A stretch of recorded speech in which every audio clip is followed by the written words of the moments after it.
के उसको मार के भगा दिया भरत जी को। बोले अरे तू कितना पागल है, हमारे खेत के अनाज को चिड़ियों को खिला दे रहा है। लेकिन जिस दाने पर जिसका हक होता है ना वो उसको खाता है, चाहे कोई भी हो।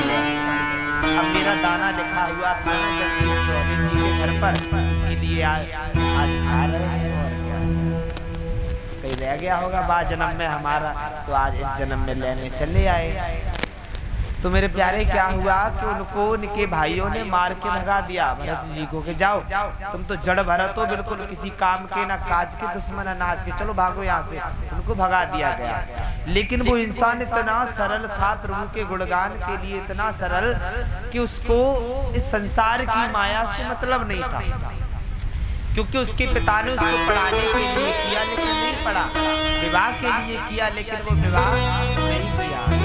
एक दिन की बात है, एक रघुगढ़ नाम के राजा थे, पालकी जा रहे, तो भरत जी को लगा लिया उसी में। जैसे भरत जी ने देखा कि चींटियों का एक झुंड जा रहा है, तो उन्होंने चींटियों को बचाने के लिए पैर को उछाल करके रखा, तो वो रघुगढ़ राजा का जो सिर था ना जाकर के उस पर टकरा गया।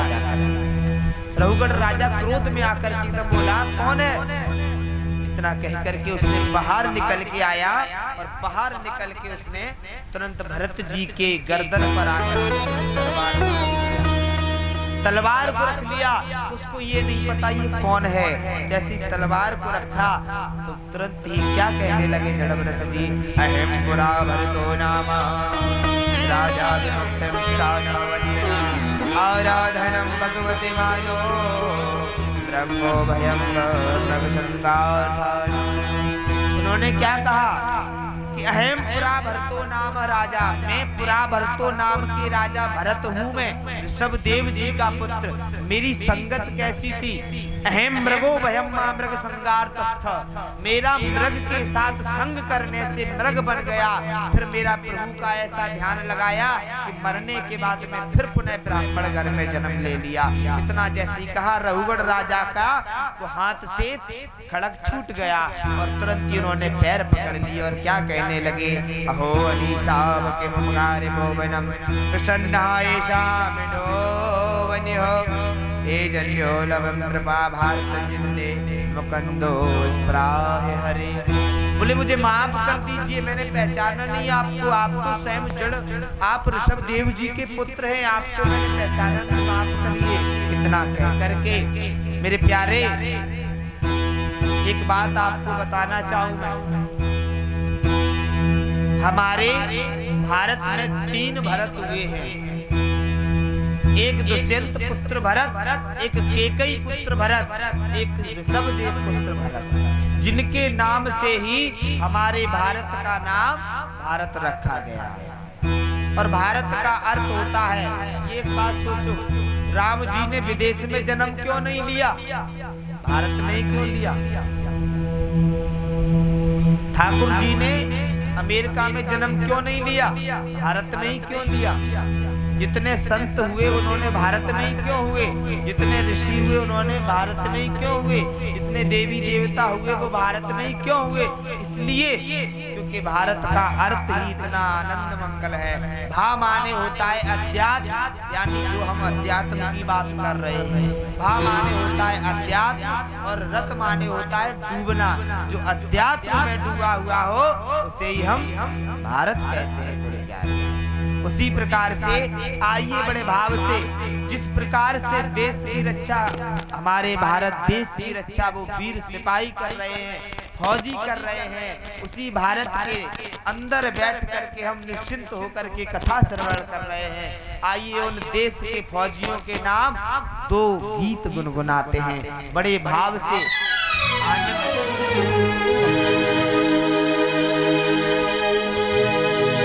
बोले भारत माता की जय, मेरा धर्म तू मेरा धर्म, तेरा सब कुछ मेरा सब कुछ, मेरा धर्म तू मेरा धर्म तू। बंद कर दे।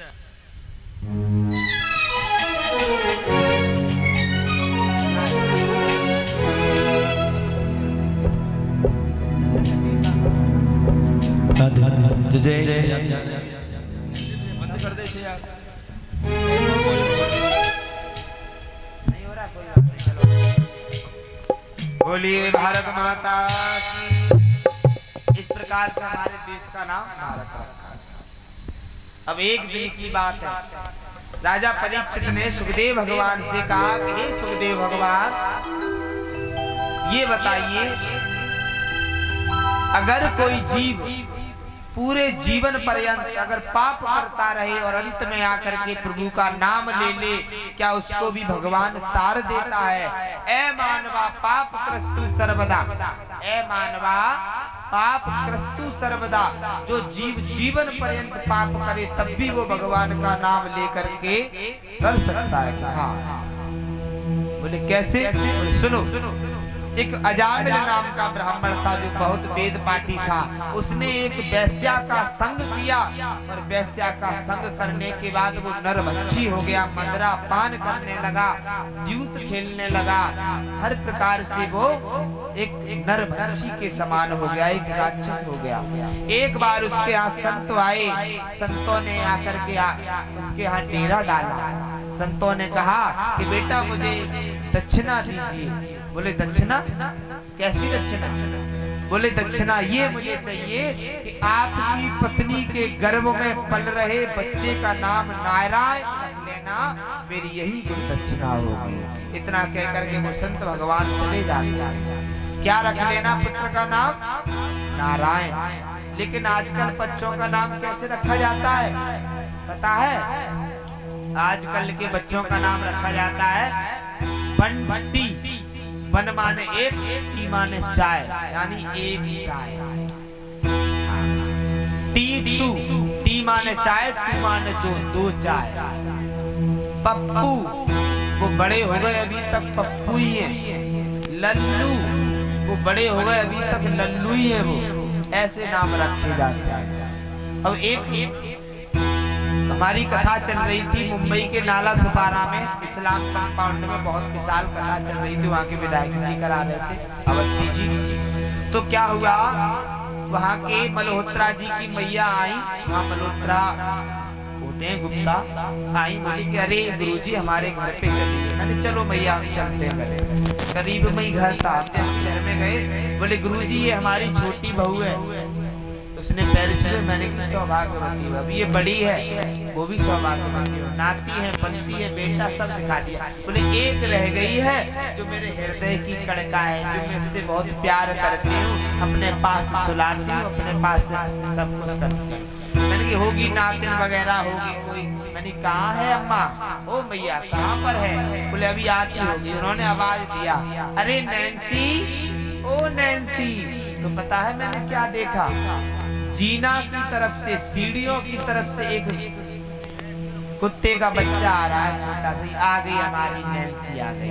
मैंने आजकल ये भी पता नहीं चलते कि इंसान के नाम है कि जानवर के। ऐसे नाम रखे जाते हैं। अब हमारा देख लो, मेरा नाम ब्रज बिहारी। ब्रज बिहारी यानी ब्रज में बिहार करने वाला स्वयं ठाकुर जी का नाम है ये। इनका नाम माधव नाम है, इनसे मौजी मौजी कहते हैं, मौजी पंडित जी। इनका नाम केशव है। देख रहे हैं ना, सभी के नाम अलग अलग है। और भगवान के नाम पर आचार्य जी का नाम राम जी है। और आप लोग कैसे रखते हो नाम? देखो हमारे परीक्षित जी भी कितना अच्छा नाम है, जगदीश। देख रहे हो कितना प्यारा नाम है। ऐसे नाम रखे जाते हैं। एक दिन की बात है, एक लड़का था जिसका नाम था भोंपू। सुनना बड़े ध्यान से सुनना है ना, माइंड खोल के। एक लड़का था भैया जिसका नाम था भोंपू। अब भैया शादी वाले आते थे, उसके पूछा जाता था कि भैया तुम्हारे लड़के का नाम क्या है? उसका पिता कहता था कि मेरे लड़के का नाम क्या नाम है? भोंपू। तो वो लौट जाते थे, अरे लड़के का नाम जब भोंपू है तो उसकी बुद्धि भी भोंपू ही जैसी होगी, चलो। भैया वो चला गया। दो रिश्ते आए, उन्होंने भी पूछा कि लड़का का नाम क्या है? कि भोंपू। फिर लौट गए। भैया वो परेशान। प्रभु की कृपा हुई, उसकी शादी हो गई। क्या हो गया? उसकी शादी हो गई, उसका विवाह हो गया।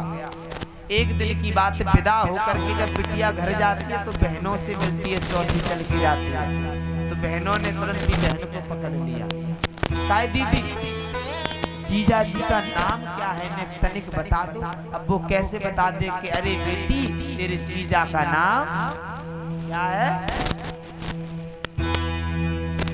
बापू। अब बहनों की तो आदत होती है जीजा का नाम पूछना कि दीदी बता दो, जीजी बता दो जीजा का नाम क्या है। अब वो कैसे बता दे कि ननी तुम्हारे जीजा को नाम तो बापू है।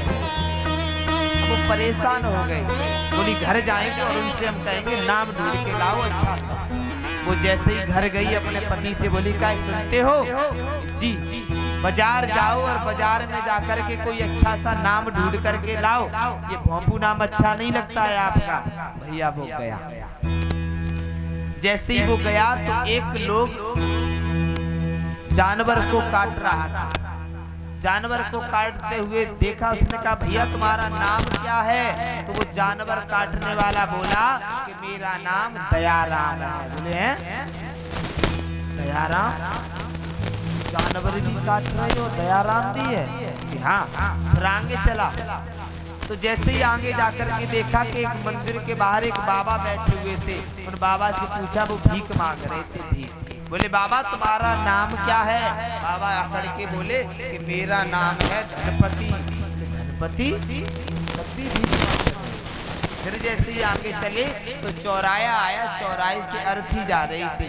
तो अर्थी को देख करके वो एकदम बोला कि भैया ये जो मर गए हैं ना इनका नाम क्या है। बोले भैया इनका नाम था अमर सिंह। बोले अरे। अब वो घर आया। घर आया शाम को, उसकी पत्नी बोली ए जी नाम ढूंढ कर लाए हो कि नहीं लाए हो। वो तुरंत एकदम बोला दयाराम हिंसा करे और धनपत मांगे भीख और अमर सिंह से चले गए बात है भोंपू ठीक। भैया मेरा नाम भोंपू ही रहने दीजिए, भोंपू ही सही। तो मेरे प्यारे मेरा कहने का तात्पर्य है आप अपने बच्चों का नाम भगवान के नाम पर रखो। केशव रखो, कृष्ण रखो, गोपाल रखो, माधव रखो, कई नाम हैं। सुन रहे हैं ना, भगवान के नाम पर नाम होगा तो आपकी जिब्या भी पवित्र होगी उसके नाम लेने से मेरे प्यारे।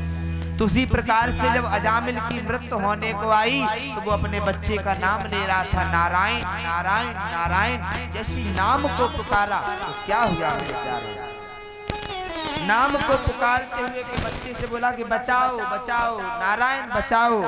दूरम कृणाशक्तम पुत्रम नारायणम भक्तान्यो लाजतेनम शरणोनादित्या कुलेन्द्रियम मानः। बोले हे नारायण मेरी रक्षा करो बेटा, मेरी रक्षा करो। लेकिन क्या हुआ, नारायण कहते कहते उसके प्राणों को भगवान के पार्षद ले गए। यमराज के दूत आए, बोले मैं लूंगा इसके प्राण। ये तो आता ताई था, ये तो हत्या करता था। बोले नहीं मैं लूंगा। ब्रह्मा जी के पास गए, ब्रह्मा जी ने कहा कि मैं नहीं जानता। शंकर जी के पास गए, शंकर जी ने कहा मैं नहीं जानता। फिर जैसे ही नारायण के पास पहुंचे, नारायण ने स्वयं बोला कि जो भक्त जीवन पर्यंत पाप करे लेकिन अंत समय में मेरा नाम ले लेगा, ए मानवा पाप क्रस्तु सर्वदा, जो जीवन पर्यंत पाप करने के बावजूद मेरा नाम ले लेगा ना वही मेरे धाम में चला आएगा। इसलिए उसको धाम मिल गया। बोलिए नारायण भगवान की जय। अब आगे की कथा आती है हिरण्यकश्यप और नरसिंह भगवान की। बोलिए नरसिंह भगवान की जय। हिरण्याक्ष का एक भाई था हिरण्यकश्यप, जिसकी पत्नी का नाम था मेरे प्यारे कयाधु। हिरण्याकश्यप ने भगवान नारायण से लड़ाई करने के लिए वो तपस्या करने चला गया। कयाधु के गर्भ में पल रहे बच्चे ने संतों का सानिध्य प्राप्त किया। उस बच्चे के अंदर भी भगवत प्रेम आ गया। वो भी ब्राह्मणों की पूजा करने लगा, संतों की पूजा करने लगा, देवताओं की पूजा करने लगा। उसका नाम रखा गया प्रहलाद मेरे प्यारे। प्रहलाद जैसी नाम रखा गया। तो प्रहलाद अपने पिता के सामने भगवान का गुणगान कर रहा था। उसके पिता ने कहा हिरण्याकश्यप ने, अरे तू मेरे दुश्मन का नाम लेता है, चल मैं तुझे गुरुकुल में डाल देता हूँ। तो राक्षसों के कुलगुरु शंकराचार्य जी शुक्राचार्य जी के पुत्र संडामर्क के आश्रम में डाल दिया गुरुकुल, क्योंकि ये आसुरी शिक्षा को सीख के जाएगा। जैसे ही डाला तो वहां भी प्रहलाद ने क्या किया, प्रहलाद ने अपने साथ के बच्चों को एकत्रित किया, भगवान के गुणगान में लग गए। आइए हम लोग भी भगवान का गुणगान करते हैं। श्री कृष्ण गोविंद हरे मुरारी, हे नाथ नारायण वासुदेवा। श्री कृष्ण गोविंद हरे मुरारी, हे नाथ नारायण वासुदेवा। श्री कृष्ण गोविंद हरे मुरारी, हे नाथ नारायण वासुदेवा। श्री कृष्ण गोविंद हरे मुरारी, श्री कृष्ण गोविंद हरे मुरारी, हे नाथ नारायण वासुदेवा। इस प्रकार से भजन होते होते क्या हुआ, हिरण्यकश्यप के मन में विचार आया कि लाओ मैं भी जाकर के अपने बच्चे की पढ़ाई को देख करके आता हूँ, कैसे अध्ययन कर रहा है, कैसा पढ़ रहा है। जैसे ही जाके देखा कि वो भजन कर रहा है, जाकर उन्होंने कहा कि इसको राज्य में लेकर आओ। और जैसे ही राज्य में लेकर के गए तो उनको पहाड़ियों से फेंकवाया, पहला हाथियों के नीचे कुचलवाया, बल के तेज में डलवाया, ये बचा दिया। हर तरीके से प्रभु ने बचाया।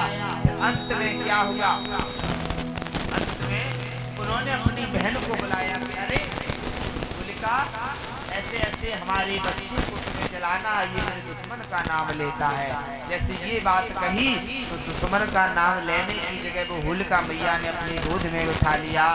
और जैसे ही पवन देव ने हवा चलाई, उसके पास एक ऐसी चादर थी जिसको ओढ़ करके अग्नि जल नहीं सकती शरीर को, वो चादर जाके प्रहलाद जी को उड़ गई और होलिका मैया जल गई।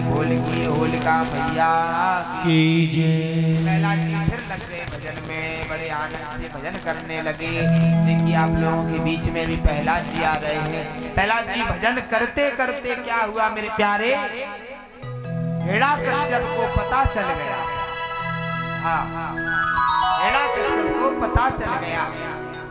और हिरण्यकश्यप को जैसे ही पता चला, हिरण्यकश्यप अपनी खड़ग लेकर के चिल्लाते हुए चिंगाड़ते हुए तुरंत ही प्रहलाद जी के पास आने लगा। मेरे प्यारे, चिल्लाते हुए, कहाँ है मेरा लड़का, कहाँ है मेरा लड़का।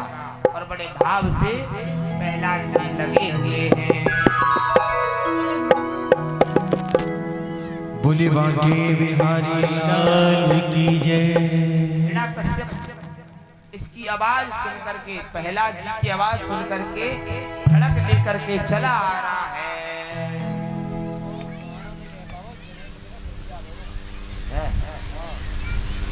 हिरण्यकश्यप ने देखा कि उसका पुत्र भगवान का गुणगान कर रहा है। श्री कृष्ण गोविंद हरे मुरारी, श्री कृष्ण गोविंद हरे मुरारी, श्री कृष्ण गोविंद हरे मुरारी, हे नाथ नारायण वासुदेवा। इस प्रकार से भजन करके चारों तरफ डोल डोल के घूम घूम के भगवान का गुणगान कर रहा है। जैसे ही हिरण्यकश्यप ने देखा कि मेरा लड़का इस प्रकार से भजन कर रहा है और वो भी मेरे दुश्मन का, उसको क्रोध आ गया, उसको क्रोध आ गया, उस पर रहा नहीं गया। हिरण्यकश्यप को क्रोध आया